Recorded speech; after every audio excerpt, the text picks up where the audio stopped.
Assalamualaikum warahmatullahi wabarakatuh. Video kami kali ini akan menceritakan tentang 7 fakta kereta cepat Jakarta-Bandung yang pada minggu kedua bulan September tahun 2023 ini diresmikan oleh Presiden Republik Indonesia Insinyur Joko Widodo. Prakata dan disclaimer. Yang pertama, semula saya enggan membahas tentang KCJB. Tapi karena proyek ini ternyata mengenai APBN, maka selaku pembayar pajak saya terpanggil untuk ikut bersuara. Yang kedua, video ini dibuat bukan untuk menguji atau menyalahkan siapapun, tapi murni sebagai partisipasi saya selaku pembayar pajak. Yang ketiga, angka-angka yang tersaji di video ini adalah angka terbaik yang bisa saya peroleh dari berbagai sumber. Meski tidak berani menjamin kebenaran angka yang saya sajikan, tapi saya yakin perhitungan di video ini tidak akan melesat jauh dari fakta yang ada. Yang keempat, setidaknya saya bisa berharap video ini bisa memberi tambahan wawasan yang bermanfaat bagi para pemirsa. Fakta pertama, peluncuran KCJB. Haru dan bangga melihat peluncuran kereta cepat Jakarta-Bandung dilaksanakan. Karena dengan demikian Indonesia menjadi negara pertama di ASEAN yang menggunakan kereta cepat sebagai alat transportasi. Namun ada yang mengganjal di hati, karena kereta cepat tersebut 100% buatan Cina. Sedangkan keterlibatan insinyur-insinyur dan pegawai Indonesia hanya pada pembuatan jalur rel dan sistem perjalanan kereta apinya. Fakta kedua, Konsorsium KA Cepat Jakarta-Bandung. PT KCIC adalah konsorsium yang menjadi pemilik proyek kereta cepat Jakarta-Bandung. KCIC yang berdiri pada Oktober 2015 ini merupakan perusahaan patungan antara konsorsium BUMN di Indonesia melalui PT Pilar Sinergi BUMN Indonesia dengan konsorsium perusahaan kereta apian Cina melalui Beijing Yawan HSR Co Ltd dengan skema awal bisnis to bisnis atau B2B. Meski awalnya ditegaskan proyek ini tidak dibayar lewat APBN, tapi dalam perjalanannya biayanya membengkak sehingga pihak Cina ingin Indonesia memakai APBN sebagai jaminan.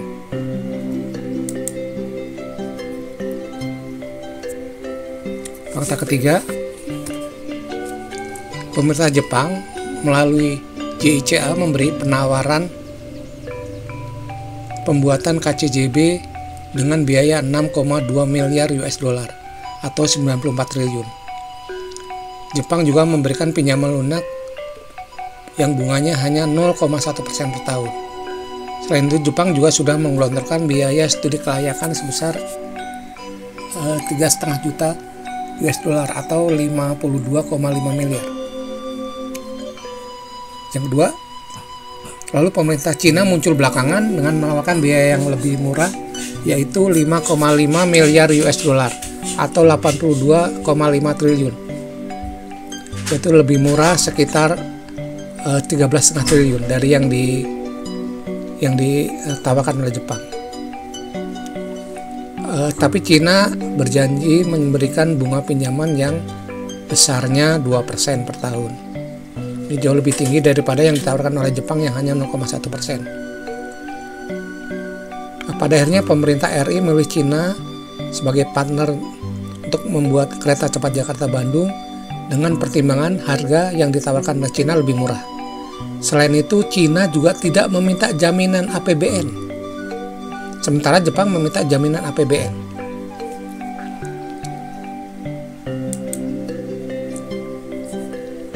Namun, pada tahun 2022 terjadi pembengkakan biaya atau cost of run, sehingga total anggaran yang semula hanya 5,5 miliar US dollar melambung menjadi 7,27 miliar US dollar. Jadi hampir 40%. Kelima, yang lebih mencemaskan, Cina menaikkan suku bunga pinjaman dari 2 menjadi 4%. Tapi setelah ditawar oleh pihak Indonesia, Cina bersedia menurunkan menjadi 3,4% saja. Tapi ini tetap lebih tinggi dari yang ditawarkan oleh Jepang waktu itu yang hanya 0,1%. Yang keenam, yang lebih mengkhawatirkan, ternyata Cina juga meminta jaminan APBN untuk pembiayaan kereta cepat Jakarta-Bandung ini. Meski pernah berjanji tidak akan menggunakan APBN, akhirnya pemerintah Indonesia terpaksa melanggar janjinya itu dengan menjadikan APBN sebagai penjamin hutang kereta cepat Jakarta-Bandung sesuai permintaan Cina. Fakta keempat, pendapatan kotor KCJB. Asumsi yang saya gunakan adalah asumsi optimis, yaitu jumlah trayeknya per hari 68 trip, jumlah penumpang setiap trip 500 penumpang atau 83% okupasinya dari jumlah kursi yang tersedia. Jadi jumlah penumpang per hari 68 trip dikalikan 500 adalah 34.000 penumpang. Harga tiket rata-rata juga saya ambil yang pertengahan, yaitu 350.000 per penumpang. Nah, dengan data demikian kita bisa menghitung pendapatan per hari dari KCJB adalah 34.000 dikalikan 350.000, yaitu 11 miliar 900 juta. Jadi pendapatan per bulan tinggal dikalikan 30, kita dapatkan 357 miliar per bulan. Pendapatan per tahun itu tinggal dikalikan 12, sehingga kita dapatkan 4,284 triliun per tahun.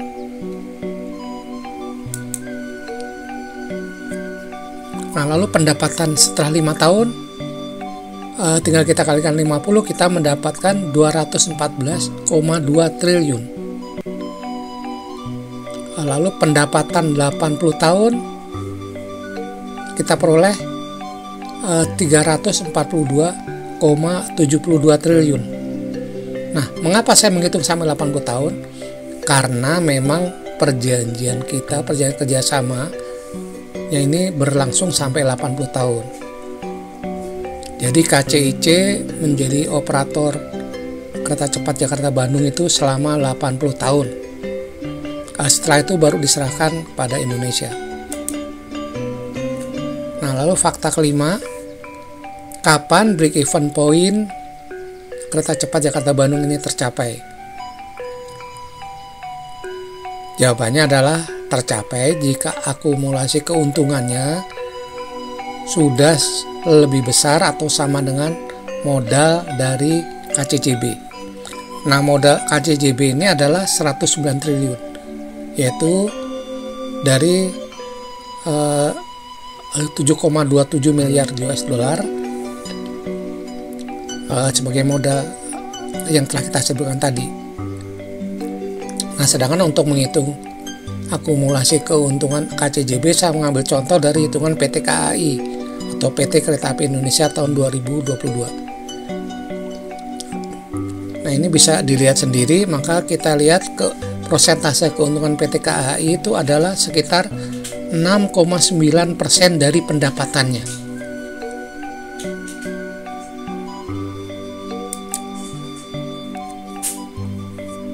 Nah, kembali kepada pendapatan PT KCJB selama 80 tahun, yaitu 342,72 triliun. Maka jika kita mengasumsikan keuntungan PT KCJB adalah 15%, nah ini lebih besar daripada persentase keuntungan PT KAI yang hanya 6,9%. Maka selama 80 tahun keuntungan kereta cepat Jakarta-Bandung adalah 15% dari 342,72 triliun, sama dengan 51,41 triliun. Nah, lalu ada pemasukan lain, yaitu menyewakan kios yang ada di stasiun, menyewakan media promosi, lalu menjual merchandise. Nah, misalkan saya mengasumsikan untungnya 5% dari pendapatan KCJB, maka kita peroleh selama 80 tahun itu keuntungan di luar operasional adalah 25,7 triliun. Jadi total akumulasi keuntungan KCJB selama 80 tahun adalah 77,11 triliun. Ini masih jauh dari modalnya yang mencapai 109 triliun. Artinya apa? Artinya setelah 80 tahun pun kereta cepat Jakarta-Bandung belum mencapai BEP. Jadi dengan asumsi yang sangat optimis pun ternyata KCJB masih sulit mencapai BEP dalam waktu 80 tahun. Saya tidak bisa berkata apa-apa, hanya bisa membayangkan derita rakyat di balik angka-angka itu. Mengapa saya sebut derita rakyat? Ya, dengan penggunaan APBN itu, maka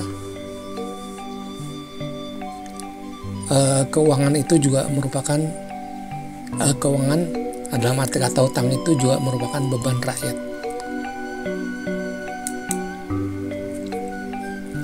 Fakta ke-6, prospek dari KCJB. Yang pertama, rute KCJB yang tidak masuk ke kota Bandung membuat KCJB kurang menarik bagi penumpang. Apalagi penumpang harus membayar biaya tambahan untuk kereta feeder yang bertarif sekitar 50.000 untuk mengantar penumpang dari stasiun KCJB sampai ke stasiun di pusat kota. Selain itu, banyaknya pilihan moda untuk rute Jakarta-Bandung mulai dari jalan tol, kendaraan pribadi, KA Argo Parahyangan, bus dan travel juga membuat KCJB mendapat tantangan yang cukup berat. Selain itu, tiket yang cukup mahal membuat KCJB kurang menarik bagi sebagian masyarakat kita yang notabene masih masuk kategori kelas menengah ke bawah. Akibatnya, saya mengkhawatirkan jumlah okupasi penumpang KCJB dapat merosot jauh di bawah asumsi saya, yaitu 83%. Nah, dimana tadi di fakta keempat saya menganggap asumsi jumlah penumpang adalah 83%. Ya, tapi saya tetap berdoa semoga okupasi penumpang itu masih bisa tercapai dari apa yang saya targetkan, bahkan bisa lebih baik lagi. Yang kelima, pendapatan KCJB akan berkurang seiring dengan berjalannya waktu. Mengapa? Karena harus ada dana tambahan yang wajib dikeluarkan untuk maintenance atau untuk membeli kereta api cepat yang baru. Yang keenam, tantangan yang dihadapi oleh KCJB ke depan semakin berat, sebab saya memprediksikan pada awal tahun 2030-an dunia mungkin sudah mulai memperkenalkan mobil terbang yang akan menjadi alat transportasi favorit baru. Yang ketujuh, kemajuan dunia transformasi yang pesat pasca tahun 2023 membuat KCJB kehilangan keunggulannya sebagai alat transformasi cepat. Jika ini terjadi, maka prediksi pemerintah RI akan mengalami kerugian akibat beban cicilan dan bunga hutang KCJB menjadi nyata. Mari kita berdoa semoga hal buruk ini tidak terjadi. Amin. Fakta yang ketujuh, tantangan. Saat KCJB diluncurkan dalam berbagai uji coba, semua rakyat Indonesia termasuk saya bangga. Karena Indonesia adalah negara pertama di Asia Tenggara yang menggunakan kereta cepat. Tapi hidup bukanlah mimpi. Hidup bukan pencitraan, hidup adalah tantangan. Tantangan pertama yang dihadapi adalah bagaimana membuat KCJB ini untung secara finansial, sehingga negara kita mampu untuk membayar hutang ke Cina. Ini sangat penting sebab kita tidak ingin Indonesia mengalami nasib yang sama dengan beberapa negara di Asia Selatan dan di Afrika yang membangun infrastrukturnya secara ugal-ugalan, akhirnya jatuh ke dalam jebakan hutang yang pada akhirnya mengakibatkan menyerahkan infrastruktur tersebut pengelolaannya kepada pemberi hutang untuk waktu yang berpuluh-puluh tahun. Epilog. Sebelum membuat suatu proyek, bertanyalah kepada nurani, proyek ini dibuat untuk kesejahteraan bangsa atau untuk ambisi dan keuntungan pribadi? Demi keselamatan seluruh rakyat, bukanlah suatu dosa membatalkan atau merevisi suatu proyek yang berbahaya bagi masa depan bangsa. Doa untuk Indonesiaku. Ya Allah, lindungilah bangsa dan negaraku dari semua rencana jahat pihak luar ataupun pihak kami sendiri yang bekerja sama dengan pihak luar. Amin. Terima kasih atas kesediaannya menonton video kami. Semoga bermanfaat. Amin.